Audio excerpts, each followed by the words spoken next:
तस्मै श्री गुरवे नमः। શ્રી સંસ્કાર સ્કૂલ વઢવાણ ઓનલાઈન એજ્યુકેશનમાં બાળકોનું સ્વાગત છે। આજે આપણે ધોરણ 6 ના સામાજિક વિજ્ઞાનનો પાઠ 6 મૌર્ય યુગ, ચંદ્રગુપ્ત અને સમ્રાટ અશોક એ ભણીશું। રવિવાર હોવાથી સોસાયટીના સૌ બાળકો મેદાનમાં ક્રિકેટ રમવા ભેગા થયા। ભવ્ય અને જલ્પે ટીમ પાડી। બેટિંગ કે બોલિંગ નક્કી કરવા માટે સિક્કો ઉછાળ્યો। જલ્પ બોલ્યો કિંગ। સિક્કો હવામાંથી નીચે જમીન પર પડ્યો।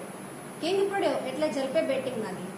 બાજુમાં ઉભેલો હેતાંશ બોલી ઉઠ્યો, સિક્કા પર આપેલી આ સિંહની આકૃતિ ક્યાંથી લીધી હશે?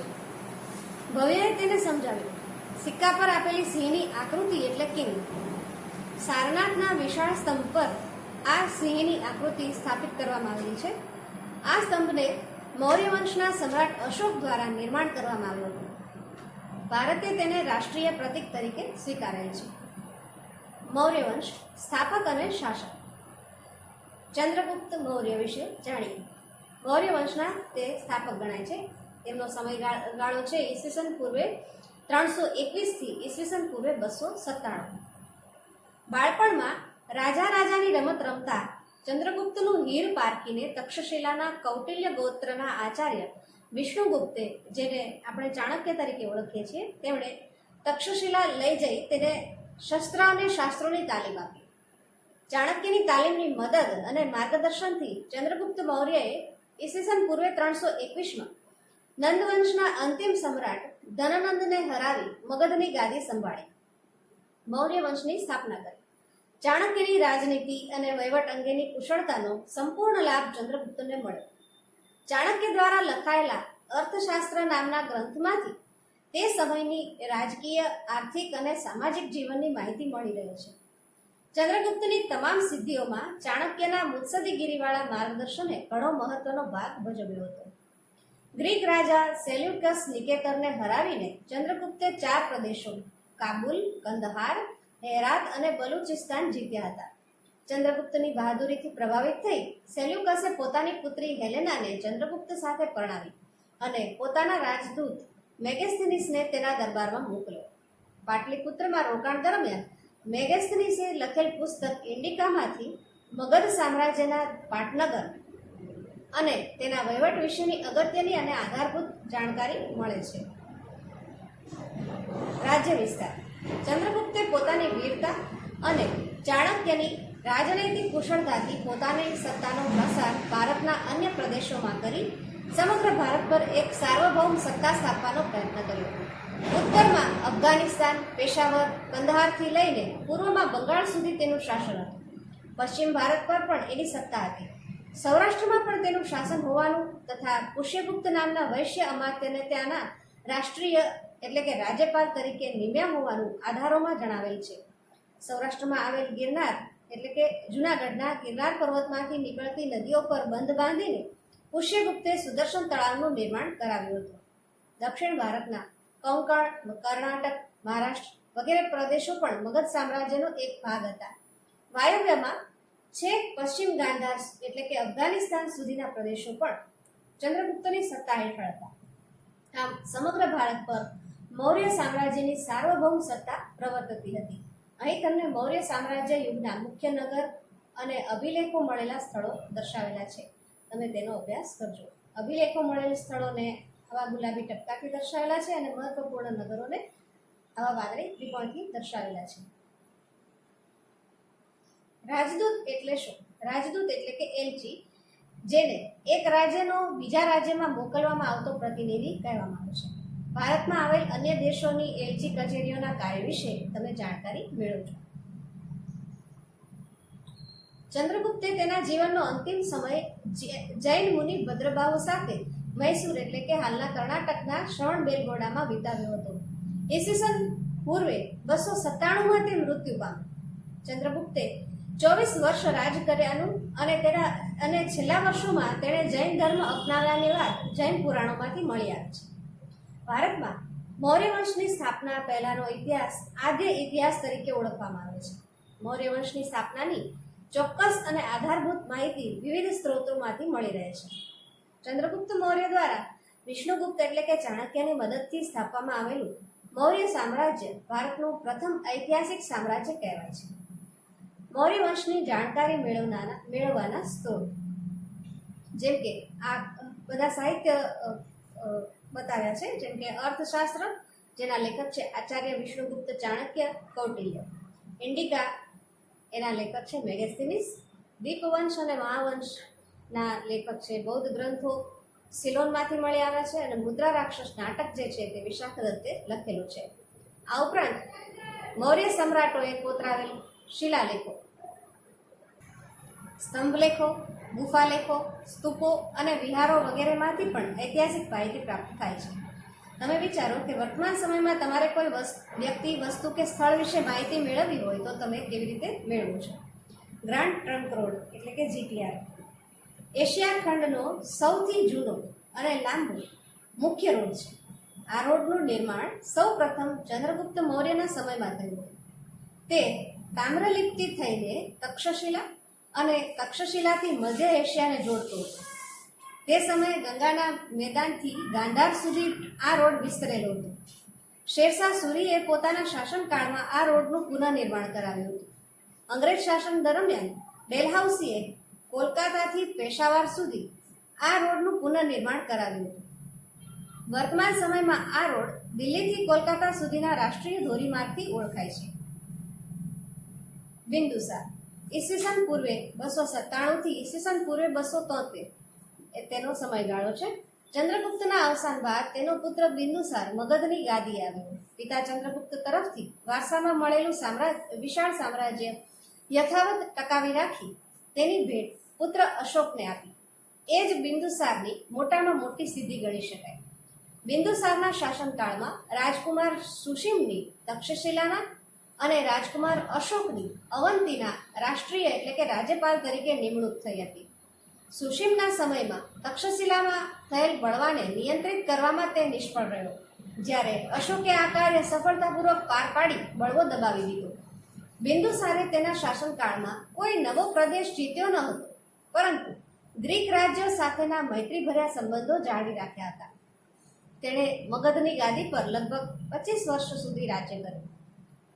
ત્યારબાદ સમ્રાટ અશોક, જેનો સમયગાળો છે ઈસવીસન પૂર્વે 273 થી ઈસવીસન પૂર્વે 232. પિતા બિંદુસારના મૃત્યુ પછી મોટા ભાઈ સુશીમ અને બીજા સાવકા ભાઈઓ સાથે થયેલા સંઘર્ષના કારણે ગાદીએ આવ્યાના 4 વર્ષ બાદ રાજધાની પાટલીપુત્રમાં અશોકનો રાજ્યાભિષેક થયો હતો. રાજ્યાભિષેક થયા બાદ અશોકે પિતા તરફથી વારસામાં મળેલ રાજ્ય વિસ્તારમાં વધારો કર્યો. તેના શિલાલેખમાં જણાવ્યા મુજબ તેનું સામ્રાજ્ય વાયવ્ય સરહદે આવેલા કંદહાર અને પેશાવરથી ઉત્તર ભારતમાં નેપાળ સુધી, દક્ષિણે મૈસૂર એટલે કે હાલના કર્ણાટક સુધી, પશ્ચિમે ગુજરાત સૌરાષ્ટ્ર સુધી, પૂર્વમાં મગધ જે હાલનું બિહાર છે અને કલિંગ હાલનું ઓડિશા ત્યાં સુધી ફેલાયેલું હતું. કલિંગનું યુદ્ધ અને અશોકનું હૃદય પરિવર્તન. મગધની પડોશમાં આવેલ કલિંગ જે હાલના ઓડિશા તરીકે ઓળખાય છે, તેમાં નંદ રાજાઓના સમયમાં મગધ સામ્રાજ્યનો જ એક ભાગ હતો, પરંતુ મૌર્ય શાસનની સ્થાપના સમયે તે સ્વતંત્ર થઈ ગયેલું. કલિંગને ફરીથી મગધ સામ્રાજ્યનો ભાગ બનાવવાની મહત્વાકાંક્ષા રાખનાર અશોકે રાજ્યાભિષેક પછીના 8મા વર્ષે એટલે કે ઈસવીસન પૂર્વે 261ના સમયે કલિંગના રાજા જયંત સામે યુદ્ધ જાહેર કર્યું. આ યુદ્ધમાં અશોકનો વિજય થયો. યુદ્ધમાં વિજય મેળવ્યા બાદ યુદ્ધભૂમિ અને નગરમાં ફરતા અશોકે બધે જ દુઃખ અને શોકનું વાતાવરણ જોયું. યુદ્ધમાં થયેલ કુંવારી અને સ્ત્રીઓ બાળકોને રડતા જોઈને કલિંગ પર મેળવેલી જીતનો આનંદ ઓસરી ગયો. અશોકના મનની શાંતિ હણાઈ ગઈ. યુદ્ધમાં થયેલી કુંવારીના કારણે અશોકના હૃદયમાં ભારે સંતાપ અને પશ્ચાતાપની લાગણી જન્મી. યુદ્ધની નિરર્થકતા સમજાઈ જવાને કારણે કલિંગનું યુદ્ધ તેના જીવનનું અંતિમ યુદ્ધ બની ગયું.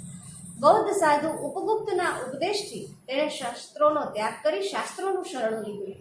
બૌદ્ધ ધર્મ અંગીકાર કરી અશોક રાજદ્વારી પુરુષમાંથી ધર્માનુરાગી અશોક બની ગયો. અશોક પહેલો એવો શાસક હતો જેણે શિલાલેખો દ્વારા પોતાનો સંદેશ પ્રજા સુધી પહોંચાડવાનો પ્રયત્ન કર્યો. અશોકના મોટાભાગના અભિલેખોની ભાષા પ્રાકૃત અને લિપિ બ્રાહ્મી છે. બ્રાહ્મી લિપિ આધુનિક ભારતની મોટાભાગની લિપિઓ બ્રાહ્મી લિપિમાંથી વિકસી છે. અહીં તમે અ અક્ષર જુદી જુદી લિપિઓમાં જોઈ શકો છો. જેમ કે પ્રારંભિક બ્રાહ્મીમાં આવી રીતે, દેવનાગરી એટલે કે હિન્દીમાં આ રીતે, બાંગ્લામાં, મલયાલમમાં અને તમિલમાં. કલિંગના યુદ્ધનું વર્ણન કરતો અશોકનો શિલાલેખ. કલિંગના યુદ્ધનું વર્ણન કરતા અશોકે પોતાના કલિંગના શિલાલેખમાં જણાવ્યું છે કે રાજા બન્યાના 8 વર્ષ પછી મેં કલિંગ પર વિજય મેળવ્યો. લગભગ 1.5 લાખ લોકો કેદ કરાયા, 1 લાખથી વધુ લોકો માર્યા ગયા. એનાથી મને અપાર દુઃખ થયું છે. જે લોકો પોતાના સગા સંબંધીઓ અને મિત્રોને ખૂબ ચાહે છે તથા પોતાના દાસો અને મૃતકો પ્રત્યે દયાવાન હોય છે તે પણ યુદ્ધમાં માર્યા જાય છે અથવા પોતાના સ્નેહીજનોને ખોઈ બેસે છે. તેનાથી મને પશ્ચાતાપ થઈ રહ્યો છે. હવે મેં ધમ્મ પાલન કરવાનો અને અન્ય લોકોને તેનો ઉપદેશ આપવાનો નિશ્ચય કર્યો છે. હું માનું છું કે ધમ્મના માધ્યમથી લોકોના દિલ જીતવા એ જબરજસ્તીથી વિજય મેળવવા કરતાં વધારે સારું છે. હું આ અભિલેખ ભવિષ્ય માટે એક સંદેશ રૂપે કોતરાવી રહ્યો છું કે મારા પછી મારા પુત્રો અને પૌત્રો પણ યુદ્ધ ન કરે. ધમ્મનો ફેલાવો કેવી રીતે કરી શકાય તે અંગે તેમણે વિચારવું જોઈએ.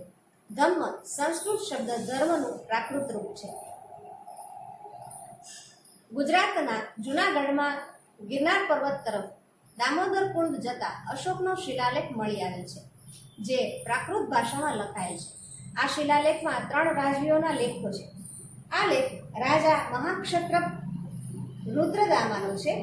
આ લેખમાં મૌર્ય રાજા ચંદ્રગુપ્તના રાષ્ટ્રીય પુષ્યગુપ્ત દ્વારા નિર્માણ કરવામાં આવેલ સુદર્શન તળાવ એટલે કે જળાશય અને અશોકના રાષ્ટ્રીય યવનરાજ દ્વારા સિંચાઈ માટે તેમાંથી નહેરો કાઢવાની વિગતો આપવામાં આવેલ છે. જે સ્થળોએ અશોકના શિલાલેખો મળ્યા છે તેની વધુ માહિતી માટે નકશા 6.2 નો અભ્યાસ કરવો. ધર્મ પ્રચારક તરીકે અશોકે દેશભરમાં આવેલા બૌદ્ધ તીર્થધામોની યાત્રા કરી. યાત્રા દરમિયાન બૌદ્ધ ધર્મનો પ્રચાર કર્યો. અશોકે ગૌતમ બુદ્ધના ઉપદેશોમાંથી પ્રેરણા મેળવી પોતાની પ્રજાને ધર્મનો માર્ગ સમજાવવા પોતાના સામ્રાજ્યમાં ઠેર ઠેર શિલાલેખો અને સ્તંભાલેખો કોતરાવ્યા. તે સમયની સમસ્યાઓનો ઉકેલ લાવવા અશોકે રાજ્યમાં ધર્મ ખાતાની રચના કરી. આ ખાતાના ઉપરી તરીકે નિમાયેલ ધમ્મ મહામાત્ર નામના અધિકારીએ પ્રજામાં બૌદ્ધ ધર્મનો પ્રચાર કરી તેમનું નૈતિક ધોરણ ઊંચું લાવવાનું કાર્ય કરવાનું હતું. અશોકે રાજ્યમાં શિકાર કરવા પર પ્રતિબંધ ફરમાવી પશુઓની હિંસા બંધ કરાવી. તેણે ગૌતમ બુદ્ધના પ્રેમ, દયા, કરુણા, અહિંસા, સદાચાર, અનુકંપા જેવા સિદ્ધાંતોના પ્રચાર પર ભાર મૂક્યો. ઉપદેશની સાથે સાથે કેટલીક લોકોપયોગી વાતો પણ શિલાલેખોમાં કોતરાવી. અશોકનો પ્રજાજોગ સંદેશ. જેમ કે માતા પિતાની આજ્ઞાનું પાલન કરવું, વડીલોનો આદર કરવો, પશુઓનો વધ ન કરવો, બને તેટલો ઓછો ખર્ચ કરવો, ગુરુની સેવા કરવી, સ્ત્રીઓ અને નોકરો પ્રત્યે માયાળુ વર્તન રાખવું, બ્રાહ્મણો અને શ્રમણોને દાન આપવું, અન્ય ધર્મના મુખ્ય સિદ્ધાંતો સમજવાનો પ્રયત્ન કરી તેનો આદર કરવો. અશોકે ઈસવીસન પૂર્વે 251માં પાટલીપુત્રમાં મોગલીપુત્ર તિસ્સે એટલે કે તિસ્સાના અધ્યક્ષ પદે ત્રીજી બૌદ્ધ ધર્મ પરિષદ બોલાવી. આ પરિષદનો મુખ્ય હેતુ બૌદ્ધ ધર્મમાં ઊભા થયેલા મતાંતરો દૂર કરી ધાર્મિક એકતા સ્થાપવાનો હતો. અશોકે ભારતના કાશ્મીર, ગાંધાર, ચોલ, પાંડ્ય અને કેરળ રાજ્યોમાં બૌદ્ધ ધર્મનો પ્રચાર કર્યો હતો. સમ્રાટ અશોકે બ્રહ્મદેશ એટલે કે મ્યાનમાર, સિલોન એટલે શ્રીલંકા, સિરિયા, ઇજિપ્ત, મેસેડોનિયા વગેરે દેશોમાં ધર્મ પ્રચાર માટે ધર્મ પ્રચારક મંડળો મોકલ્યા. અશોકે પુત્ર મહેન્દ્ર અને પુત્રી સંઘમિત્રાને બૌદ્ધ ધર્મના પ્રચાર માટે સિલોન મોકલ્યા હતા. આમ અશોકે પોતાના શાસન દરમિયાન બૌદ્ધ ધર્મને રાજ્યાશ્રય આપ્યો. અશોકે ધર્મ પ્રચાર ઉપરાંત પ્રજા કલ્યાણના કાર્યો પણ કર્યા હતા. અશોકે માનવ અને પશુઓની સારવારની વ્યવસ્થા કરી, કુવા ખોદાવ્યા, વૃક્ષો રોપાવ્યા, રસ્તા બનાવ્યા અને વિશ્રામ ગૃહોનું નિર્માણ કરાવ્યું. અશોકના ગુણો અને તેના કાર્યોને લીધે તે ઇતિહાસમાં મહાન રાજવી તરીકે સ્થાન ધરાવે છે. ઈસવીસન પૂર્વે 232માં સમ્રાટ અશોકનું અવસાન થયું. તેણે 36 વર્ષ શાસન કર્યું. મૌર્ય યુગનું વહીવટી તંત્ર. ચંદ્રગુપ્ત મૌર્યએ વિશાળ સામ્રાજ્યનું નિર્માણ કર્યું. તેનો વિસ્તાર સમ્રાટ અશોકે કર્યો. વિશાળ મૌર્ય સામ્રાજ્યના ભાગ પાડી તેનો સુવ્યવસ્થિત વહીવટ ચલાવવા માટેનું આયોજન ચંદ્રગુપ્તના મુખ્યમંત્રી અને પ્રખર રાજનીતિજ્ઞ વિષ્ણુગુપ્ત ચાણક્ય એટલે કે કૌટિલ્ય દ્વારા કરવામાં આવ્યું હતું. આ સમયમાં વહીવટી તંત્રના 3 વિભાગો એટલે કે અંગો હતા. અહીં મૌર્ય યુગનું વહીવટી તંત્ર આપેલું છે. પ્રથમ કેન્દ્રીય, વિભાગ, બીજો પ્રાંતીય અને ત્રીજો પ્રાદેશિક એટલે કે સ્થાનિક વિભાગ. હવે ત્રણેયનું વિવરણ જોઈએ. કેન્દ્રીય વહીવટી તંત્ર. સમ્રાટ એટલે કે રાજા શાસન વ્યવસ્થામાં કેન્દ્ર સ્થાને હતો. તે સામ્રાજ્યનો વહીવટી, લશ્કરી કે ન્યાય તંત્રનો વડો હતો. તેનું પદ વંશ પરંપરાગત હતું. પાટલીપુત્ર અને તેની આજુબાજુનો પ્રદેશ સમ્રાટના સીધા અંકુશ હેઠળ હતો. તે મંત્રીઓ અને ઉચ્ચ અધિકારીઓની મદદથી વહીવટ ચલાવતો. ચાણક્ય એ કુલ 18 ખાતાઓ દર્શાવ્યા છે, જેમાંથી મુખ્ય ખાતાઓ અને તેના ઉપરી નીચે મુજબ છે. જેમ કે ખેતી વિભાગના ઉપરીને સીતાધ્યક્ષ કહેતા, લશ્કર ખાતું તેમાં સેનાની, ન્યાય ખાતાના ઉપરી પ્રદેશત્રી, વ્યાપાર ખાતામાં પણ્યાધ્યક્ષ, દફતર ભંડારમાં મહાઅક્ષપટલ અને મુદ્રા એટલે કે પાસપોર્ટ ખાતું તેમાં મુદ્રાધ્યક્ષ તરીકેના ઉપરી રહેતા હતા. બ વિભાગમાં પ્રાંતીય વહીવટી તંત્ર. વિશાળ મૌર્ય સામ્રાજ્યને વહીવટી સરળતા ખાતર 5 વિભાગમાં વહેંચવામાં આવ્યું હતું. પ્રાંત એટલે કે મંડળ કે વિભાગના વડા તરીકે રાજ્યપાલ એટલે કે રાષ્ટ્રીય હતો. આ પદ પર મોટે ભાગે રાજકુમારોની નિમણૂક કરવામાં આવતી. રાજ્યપાલનું કાર્ય સમગ્ર પ્રાંતમાં શાંતિ વ્યવસ્થાની જાળવણી કરવી, કરવેરા ઉઘરાવવા, રાજાના આદેશોનું પાલન કરાવવું અને પ્રાંતમાં બનતા બનાવોથી સમ્રાટ એટલે કે કેન્દ્રને સતત વાકેફ રાખવાનું હતું. ક પ્રાદેશિક એટલે કે સ્થાનિક વહીવટી તંત્ર. વહીવટી સરળતા માટે કોઈ પણ પ્રાંતને આહાર એટલે કે જિલ્લા કે સ્થાનીય અને આહારને પ્રદેશ એટલે કે સંગ્રહણ કે તાલુકામાં વહેંચવામાં આવતો. આહારનો અધિકારી રાજુ, જેને આહારપતિ કે સ્થાનિક કહેતા, અને પ્રદેશનો અધિકારી પ્રાદેશિક એટલે કે ગોપ કહેવાતો. વહીવટી તંત્રનું નાનામાં નાનું એકમ ગ્રામ હતું. તેનો ઉપરી ગ્રામણી કહેવાતો. ગામના ચૂંટાયેલા સભ્યોની સમિતિની મદદથી ગ્રામણી ગ્રામનો વહીવટ ચલાવતો. સમ્રાટ અશોકના ઉત્તરાધિકારીઓ તથા મૌર્ય વંશનું પતન. સમ્રાટ અશોકના મૃત્યુ બાદ તેના ઉત્તરાધિકારીઓ વિશે બ્રાહ્મણ, જૈન અને બૌદ્ધ ગ્રંથોમાંથી જુદી જુદી માહિતી મળે છે. પુરાણોમાં આપેલ માહિતી મુજબ મૌર્ય વંશમાં થઈ ગયેલ કુલ 9 કે 10 રાજાઓ એ કુલ મળી 137 વર્ષ શાસન કર્યું હતું. મૌર્ય વંશના અંતિમ રાજા બૃહદ્રથના નિર્બળ શાસનનો લાભ લઈ તેના સેનાપતિ પુષ્યમિત્ર શુંગે લશ્કરી કવાયત જોવાના બહાને બોલાવી તેની હત્યા કરી. આમ ઈસવીસન પૂર્વે 185માં પુષ્યમિત્ર શુંગે મગધની ગાદી પર શુંગ વંશની સ્થાપના કરી અને મૌર્ય વંશનો અંત આણ્યો.